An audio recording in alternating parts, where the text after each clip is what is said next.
Okay, let's unpack this. Imagine being absolutely clueless about something, I mean, truly zero experience, and then somehow landing a job where you have to do that very thing at a high level, potentially across oceans. Yeah, it sounds like a recipe for disaster, or maybe, just maybe, a remarkable adventure and an incredibly steep learning curve. Exactly. And that's the heart of the source material we're diving into today. We have a book here that chronicles this astonishing, sometimes hilarious, sometimes terrifying journey of a man who, well, after a failed attempt at sheep farming. Right, and wasn't he briefly in a band? Genesis of all things? That's the one. So, failed farmer, ex-briefly Genesis member, stumbles into the world of sailing and somehow ends up skippering boats, including some, seriously challenging voyages. It's definitely not the typical path to becoming a mariner, is it? And this isn't just about learning to sail, it's about learning everything on the fly when the stakes are incredibly high. Right. So, our mission in this deep dive is to explore how someone starting from basically nothing navigated this world. We're going to follow his chaotic first steps, meet the unforgettable characters who helped or sometimes hindered him, Hmm. and understand the profound impact the sea had on his life, how it transformed him in ways he probably never could have predicted. We'll see how desperation, maybe a touch of bluffing, and facing down genuine peril can really shape a person Uh, and lead to completely unexpected opportunities. Okay, let's jump in then. The story kicks off in the early 80s in Britain. The source paints a picture of the Thatcher years, the whole atmosphere.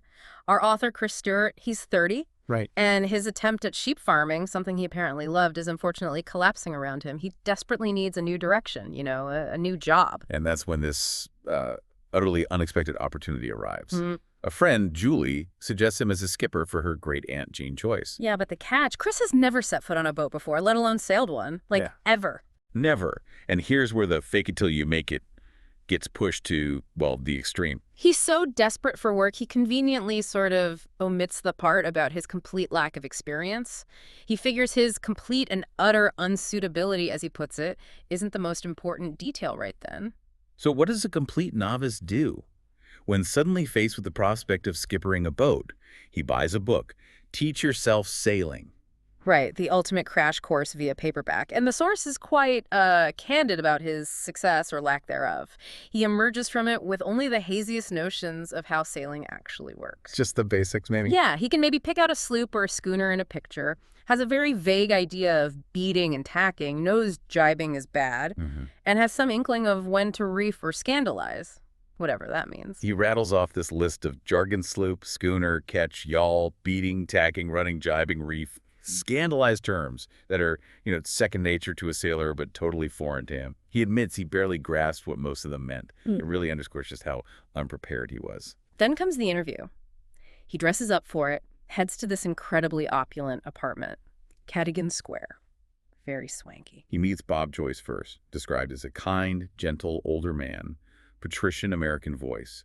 And Bob quickly makes it clear, boats aren't his thing. They're entirely Jane's passion. And then Jane appears described as a force of nature, a whirlwind, pushing 70 but still striking, with this undeniable air of confidence and, well, ease. Power, maybe. She immediately puts Chris at ease, apparently. Yeah. Tells him she's sure they'll get along, and his references are impeccable. Which, as Chris Riley notes, they absolutely were for sheep farming. Right. She just dismisses the need to even talk about sailing, trusts Julie's glorious things she said about him. It's almost too easy. He could have just taken the win right there. But no, he's still trying to sound the part. He attempts to sound nautical, asking about the boat. Is she a gaffer? And Jane's reaction is just priceless, a moment of utter bewilderment.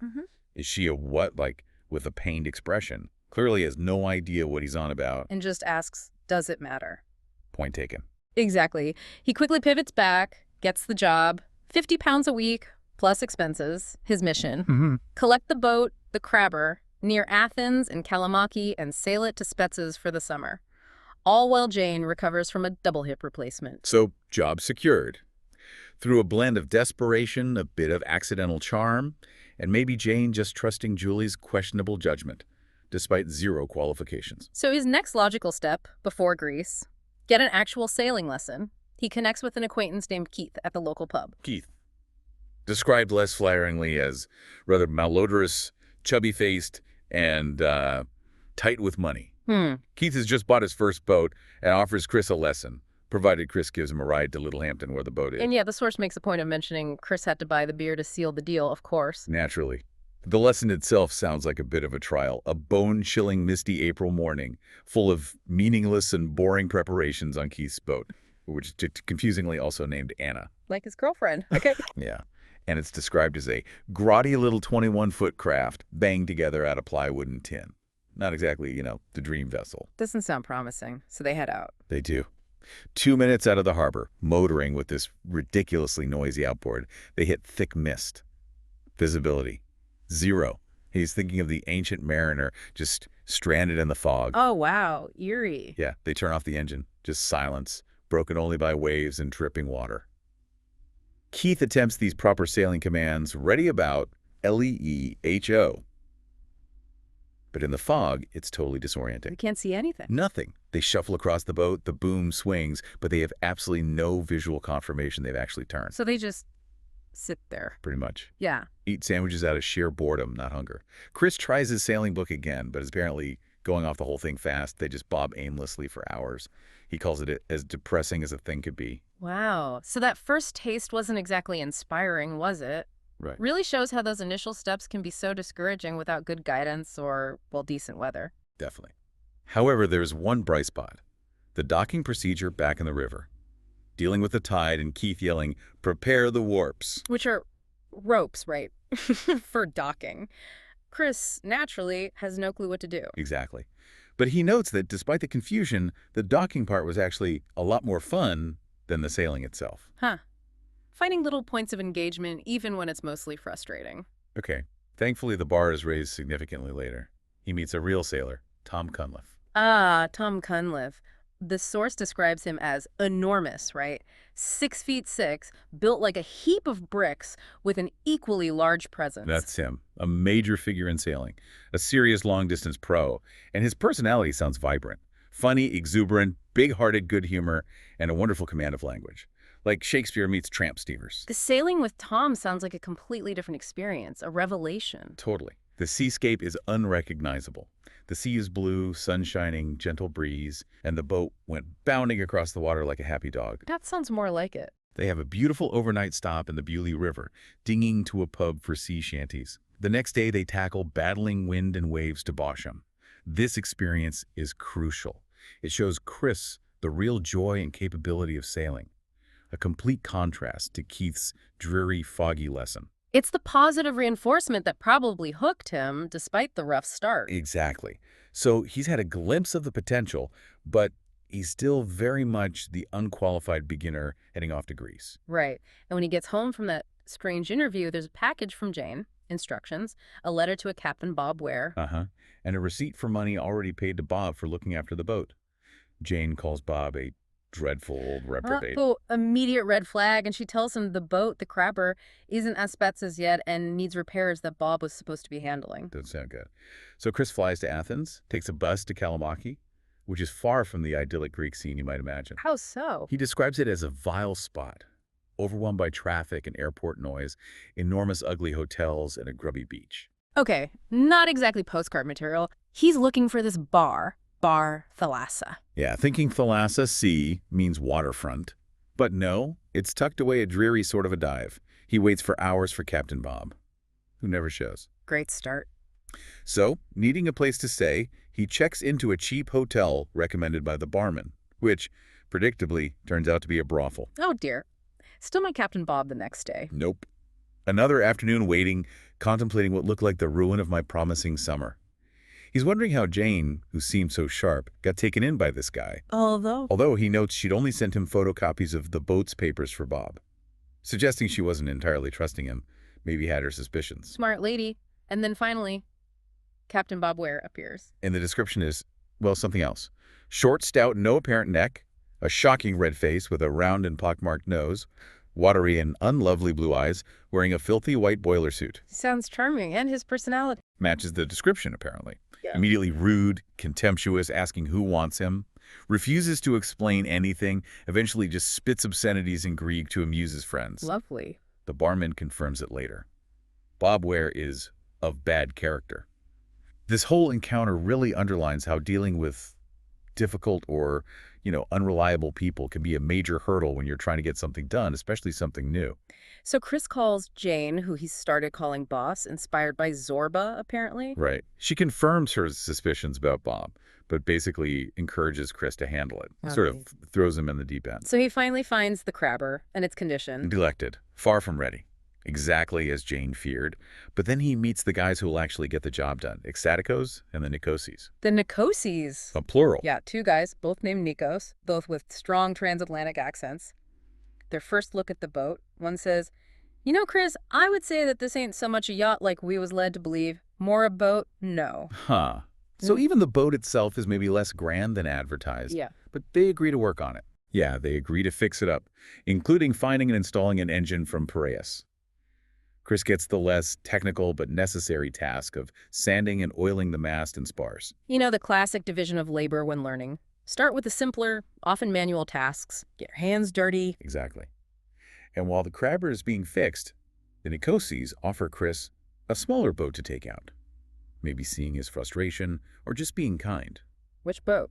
It's described as a small, disappointing boat. Actually quite similar to Keith's old plywood thing. But it happens to be named Anna. Like his girlfriend, Anna, back home. Exactly. They tell him nobody's going to know. Go on, take Anna for a trip down the coast. Sunyan's a kind of nice trip. So, despite the boat's limitations, just the idea of being on the sea in a boat named after his girlfriend. He's ecstatic. It shows that the love for just being on the water itself is growing in him, kind of independent of the actual vessel. He flies Anna, the girlfriend, out to join him then. Yes. And they take Anna, the boat, out, motor out, hoist the sail, head down the coast to Sunyan. They anchor, swim ashore with clothes and plastic bags, Resourceful. and visit the Temple of Poseidon under the moonlight. Oh, that sounds incredible. It becomes this incredibly romantic, beautiful evening. Sitting on a warm rock, watching the moon on the marble, Anna reciting poetry, drinking wine, eating fish by the sea, sleeping on deck under the stars. Wow. It's a perfect moment.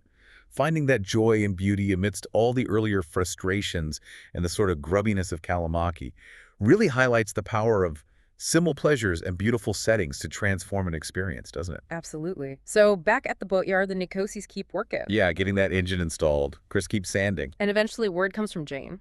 Right, a message from Boss via Ecstaticos. The crabber is almost ready, and she invites him to Spetz's for lunch. The notes again, she only gave Bob photocopies of the boat's papers, reinforcing her underlying caution. She's nobody's fool. So he heads to Spetz's. How does he get there? Takes a hydrofoil. It's a rough ride, apparently. Passengers confined, spray-soaked windows. But the arrival is magical. Spetz's sounds different from Kalamaki. Oh, completely. The island is described vibrantly. The mix of smells, sea, pine, fish, petrol, drains. The visual delight of blue and white cakes, fishermen, cobbled alleys, white buildings, holidaymakers. It feels like a richly textured little city-state. Sounds amazing. How does he find the Joyce house? He's guided by a tall eucalyptus tree with a tethered donkey. And he mentions the local superstition that a braying donkey means it's seen the devil. Interesting detail. He's welcomed into this opulent house, to a beautiful lunch spread salads, the ramasalada, tzatziki, ritsina, fish. The contrast with Kalamaki couldn't be more stark, like night and day. And who's there? Besides Bob and Jane. He meets the company, an elderly Greek couple, the Nomikoses, Florica, described as an intelligent, graceful, cosmopolitan woman who immediately asks about the boat fiasco. Clearly, everyone knows the story. Word gets around. And Tim, an English writer, clever, kind, fluent in Greek, and as Chris notes, obviously Florica's partner. Tim sounds like a fantastic addition. And in another twist of fate, Tim agrees to help him sail the crabber from Kalamaki back to Spetz's. Does Tim know how to sail? Nope. Never sailed before either. Chris is just thrilled to have the company and, potential friendship for the delivery trip. Two novices together. What could possibly go wrong? So preparing for the sail involves beer. Apparently. Getting beer to keep the Nicoses happy, and also for Tim, who Chris finds deep in conversation about anti-fascist poetry by Suffrus and Gatsus in Greek. Not exactly your typical pre-sailing briefing. Not quite, but they eventually set off. And despite being a total novice, Tim turns out to be a natural at the tiller. Learns quickly how to feel the boat, the wind.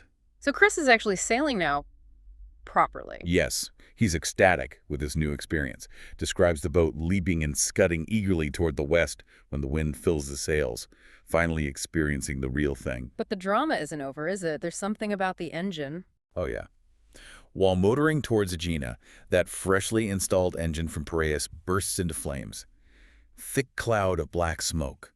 Whoa, what do they do? Well, in a moment of stark reality, they realize they have no fucking bucket to put it out. Oh, no. It's a visceral reminder, isn't it? Despite the romance, sailing requires practical preparation. The unexpected will happen. Did they manage to put it out? They did somehow. Mm-hmm.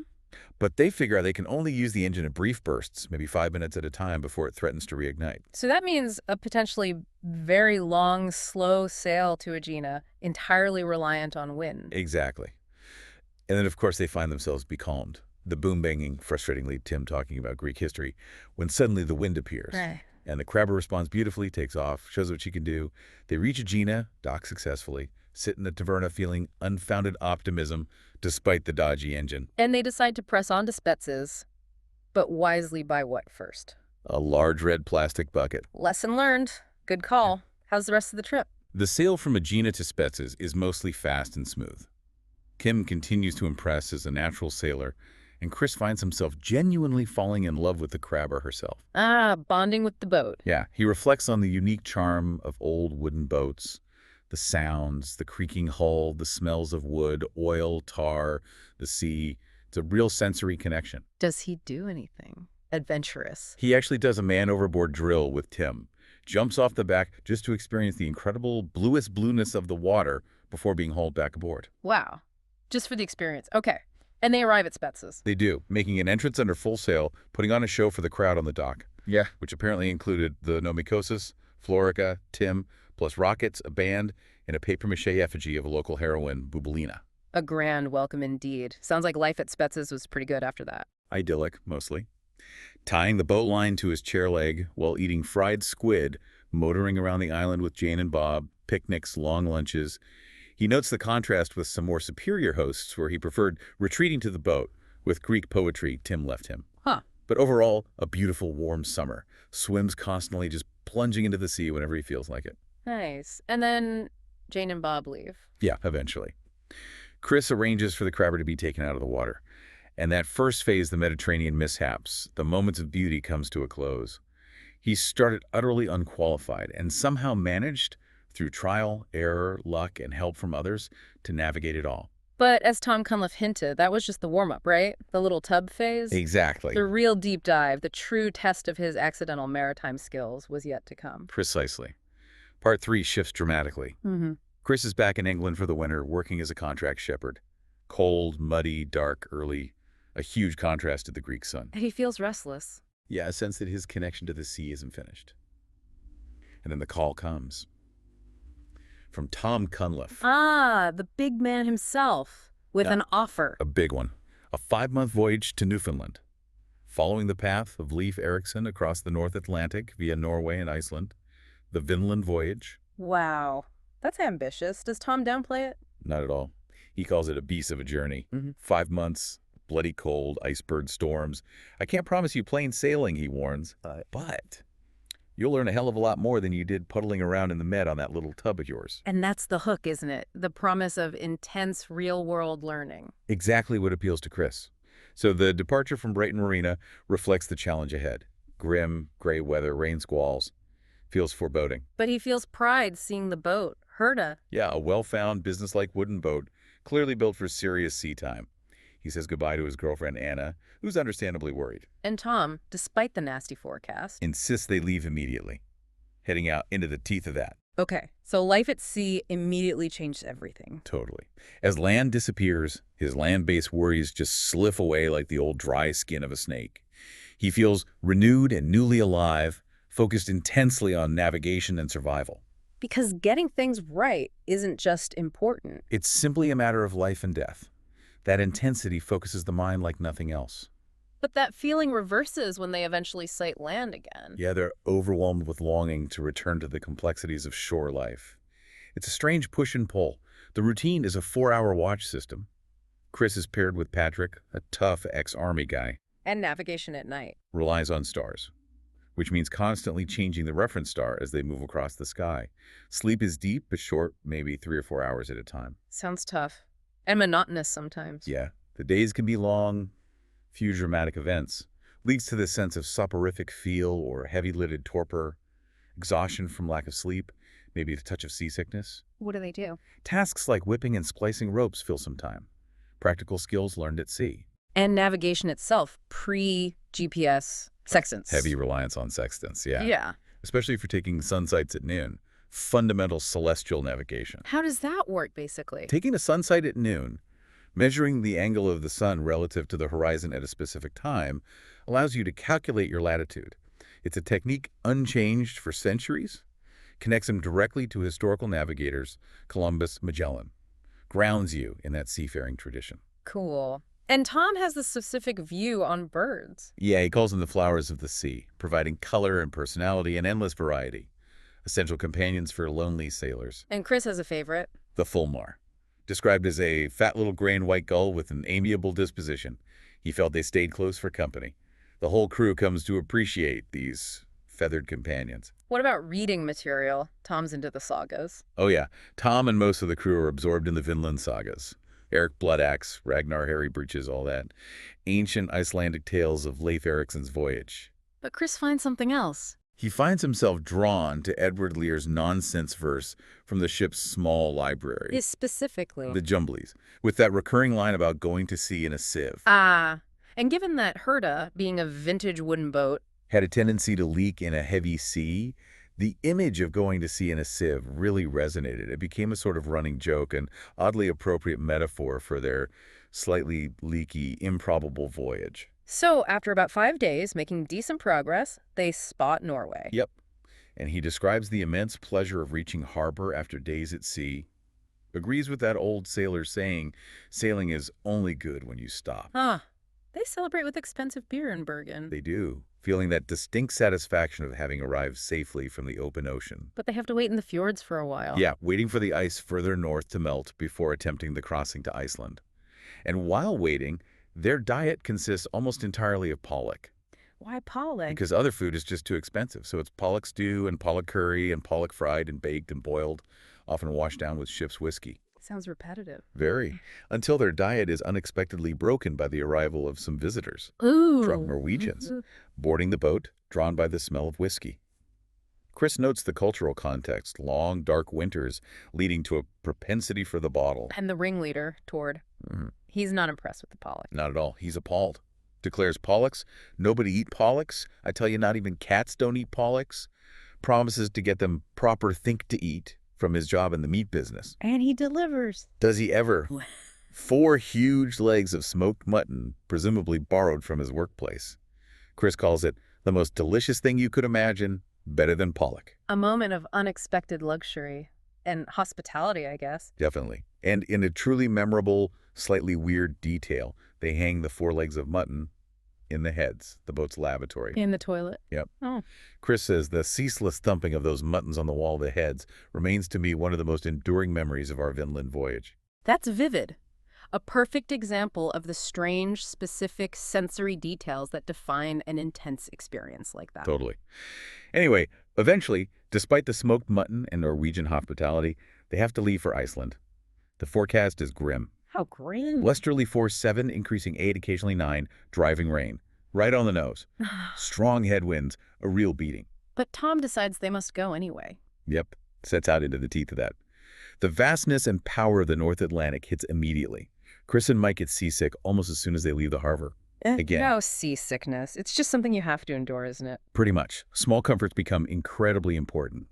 Warm tea, even if it gets cold quickly, a chocolate digestive, a sip of whiskey, hearing the drone of the BBC shipping forecast, listening to Roz read to her daughter Hannah. Tiny moments of normal life become anchors. As they head north, it gets colder. Perpetual twilight. Yeah, in the Arctic summer, night doesn't really fall properly. Just this perpetual gray twilight. It's too cold to stay on deck for a full 4-hour watch, so they take turns warming themselves by the pot-bellied stove below. And then the predicted storm arrives. Yep. Chris describes the sound, the intense noise. Reefing the sails, reducing the sail area becomes dangerous, crucial work in a full gale. And there's some tension. Patrick does something risky. Yeah, Patrick performs a maneuver Tom deems too risky. Leads to Tom showing this intense, restrained anger. High stakes, high stress. Lying in his bunk, held in by a lee cloth, Chris listens to the storm. fearing the worst. Fearing they'll drown like rats in a rabbit hutch. He gets woken for the essential third reef, taking even more sail down. He describes the sheer awfulness of being on deck in the howling wind and driving sleet. And the motion of the boat? Horrible. Beating violently into a gray nothingness, plunging into wave troughs, being hurled aloft. No sight of sun, moon, stars, or land. Just the crazed if companionable stares of the Fulmars.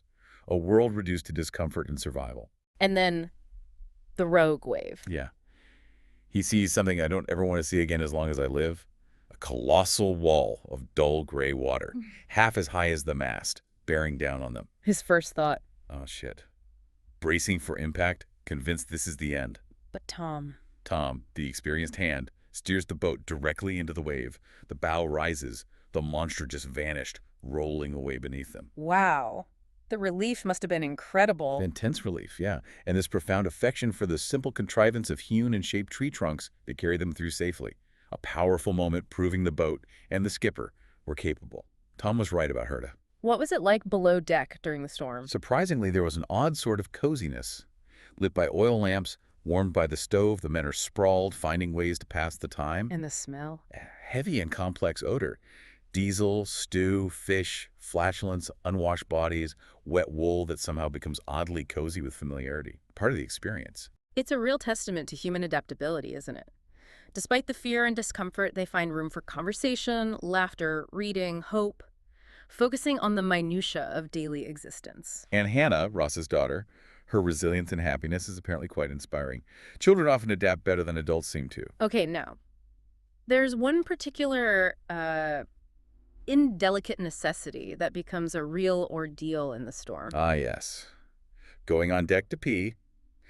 Since the boat's heads are reserved for Hannah and Ross, Sounds unpleasant. it involves this lengthy, miserable process. In the dark, pitching boat, getting out of a warm sleeping bag, wrestling into multiple layers of wet, cold clothing and oilskins, attaching the safety line, crawling onto the storm-lashed deck. And then the actual act itself. Is a challenge, especially doing it on the lee side, downwind, to avoid spraying the boat, which is often partially underwater in the storm. Fumbling with cold, numb hands through multiple layers. He even mentions Randolphiners as moleskins, trying to find the necessary body part. Which has undergone shrinkage. As he puts it, yeah. Due to cold, stress being thrown around. All while Mike watches from the cockpit with steadily increasing interest. It really highlights the stripping away of dignity, the focus on just basic survival needs in those extreme conditions. Wow. Grim, but also kind of darkly funny. Eventually, the storm breaks. Yeah, after about 4 days, the sky lightens, the gale transforms into a wild thing of exuberance. The sea begins to settle. Must have been immense relief. Huge relief. Laughter returns, old jokes are dusted off. Patrick and Tom hash out their earlier differences about boat handling. And they return to quoting the Jumblies, finding humor and connection in their shared ordeal and that persistent, leaky journey. So moving into part 4, the journey continues towards Newfoundland, bringing new sights and encounters after the storm. Exactly. On a calm day, they get this incredible reward. Scores of dolphins approach. Oh, amazing. Chris describes their dazzling display of physical exuberance, leaping, dancing, diving, riding the boat's bow wave. He climbs the mast just to watch the spectacle. What's his feeling about them? He's struck by their sheer animal joy. Feels that sight alone repaid all the difficulties of the voyage. He contrasts them with the birds. The birds were companions, but the dolphins feel like mammals, one of us, representing pure benignity, a really deep connection with the wildness of the sea. But then, as they get closer to Newfoundland, a new danger appears. Yes, they enter growler country. John spots a growler, which is basically a big block of ice. Dangerous. Extremely dangerous for a wooden boat. Tom explains hitting one would be the end of the line. It requires a constant lookout, day and night. What exactly is a growler, different from an iceberg? Yeah, growlers are large pieces of ice, maybe the size of a room or a house, chipped off larger icebergs. Unlike icebergs, which sit foursquare and are more predictable, growlers move with the waves, making them harder to spot. And they can hit the boat below the waterline. Adds this layer of quiet, constant peril. So Chris takes his turn on lookout. Growler off the port bow, Pat. Keeping watch. Exactly. They also have this powerful encounter with a finback whale. Huge, 60 feet or more, just drifting peacefully alongside the boat. What's Chris's reaction? Deeply moved by its peacefulness, its curiosity, he contrasts this gentle nature with the history of whaling, the appalling things done to whales. He even mentions the pilot whale call in the Faroe Islands, seeing it as a ritualistic act. This sighting is a stark reminder of the majesty and vulnerability of the ocean's inhabitants. As they finally approach Newfoundland, night falls. A deeper, darker night than they've seen further north in the Arctic summer. The wind is finally behind them, pushing them towards land. There's this sense of high anticipation after 19 continuous days at sea. 19 days. Where do they make landfall? At Quirpon, Newfoundland. They arrive all standing under full sail, wanting to make a good impression. They dock, and the routine of preparing to go ashore begins. Tidying the boat, washing, shaving, clean clothes. Huge excitement, especially for Chris and Mike arriving in the new world. But then comes the comical part, losing their sea legs. Instantly. The moment they step onto the solid dock, after weeks on a constantly moving boat, they immediately stagger and keel over. They've lost their land legs. The stable ground feels like it's rolling beneath them. Huh. A potent illustration of how profoundly their bodies adapted to the sea. Who do they meet? The locals, including Eli, who's rather taciturn, and its talkative wife, Leanne, who welcomes them warmly, bakes fairy cakes.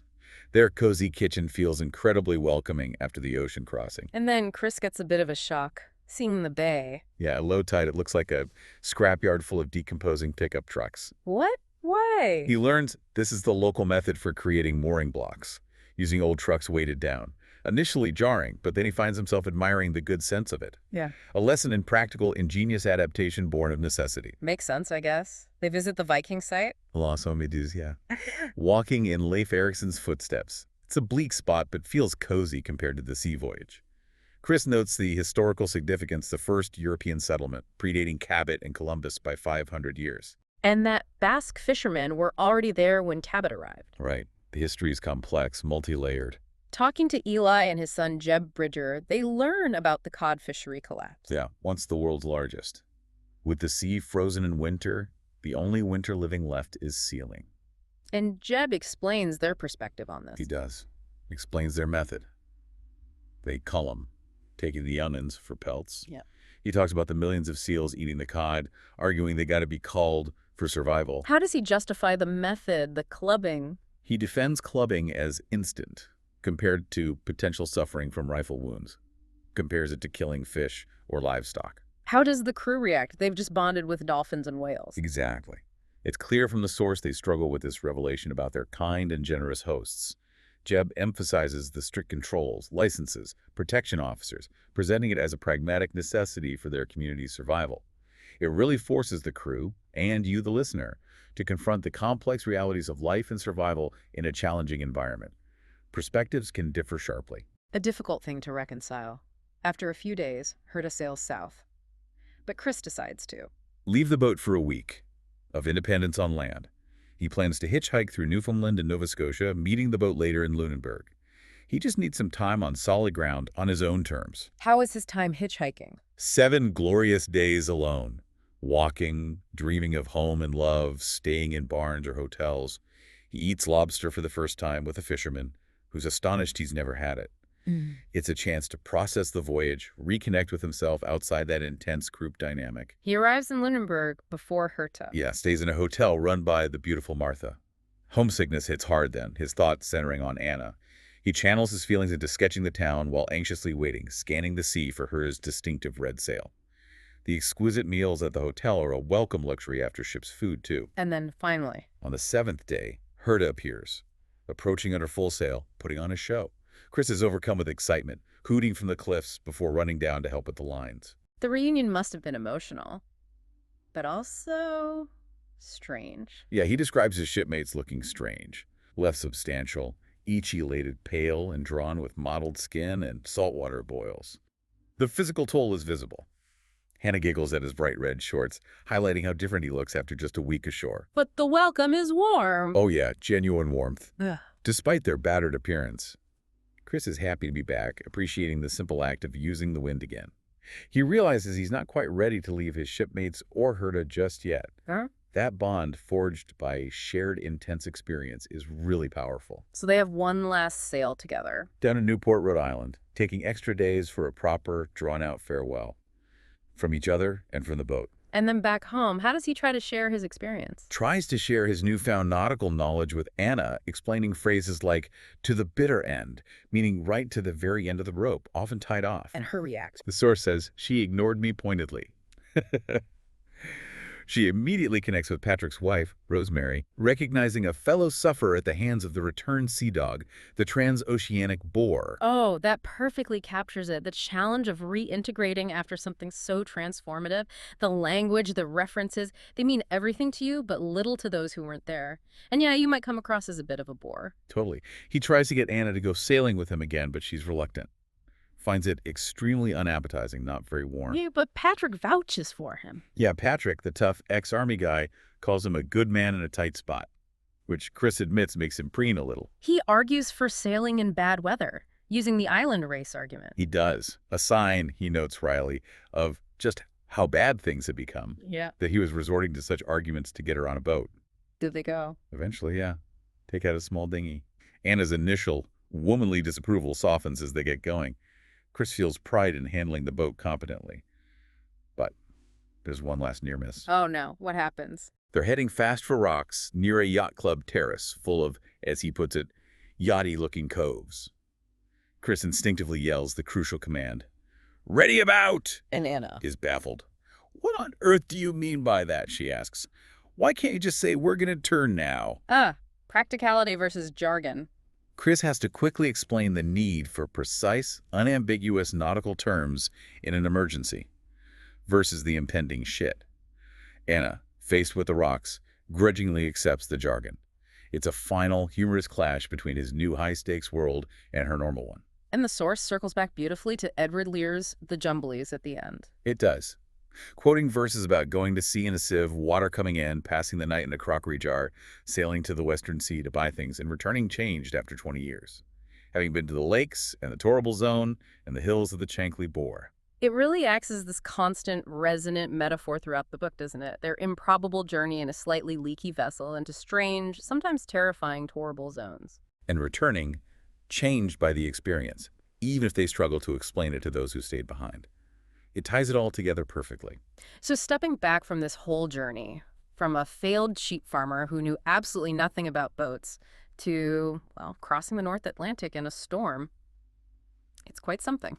It really is. It's such a powerful example of how competence isn't always gained through formal training, but often through immersion, through facing challenges head on, and learning by doing when there's basically no other option. Yeah, and the contrast between the initial, almost farcical Mediterranean attempts and then the brutal, demanding North Atlantic voyage, it really highlights that growth often comes from facing the toughest conditions, doesn't it? Absolutely.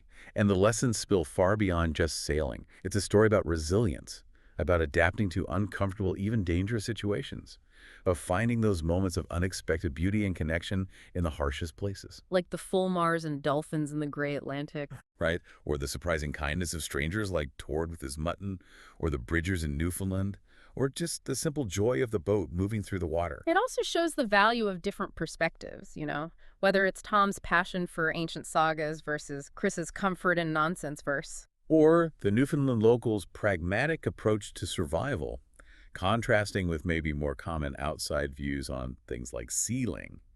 It forces you to question your own assumptions when faced with different realities. It really makes you consider how stepping outside your comfort zone, whether intentionally or accidentally, like Chris, can lead to incredible self-discovery. You learn what you're truly capable of when you're pushed. So what does this deep dive into Chris Stewart's accidental maritime career tell you, our listener, about navigating the unknown? What can you discover about yourself when you're forced to learn on the fly, even if it feels like you're sailing into your own Torrible Zone in a sieve? It leaves you thinking, doesn't it? Sometimes the most transformative adventures begin not with a meticulous plan, but with a desperate yes to an opportunity you feel completely unprepared for. And just the willingness to figure things out as the storm hits.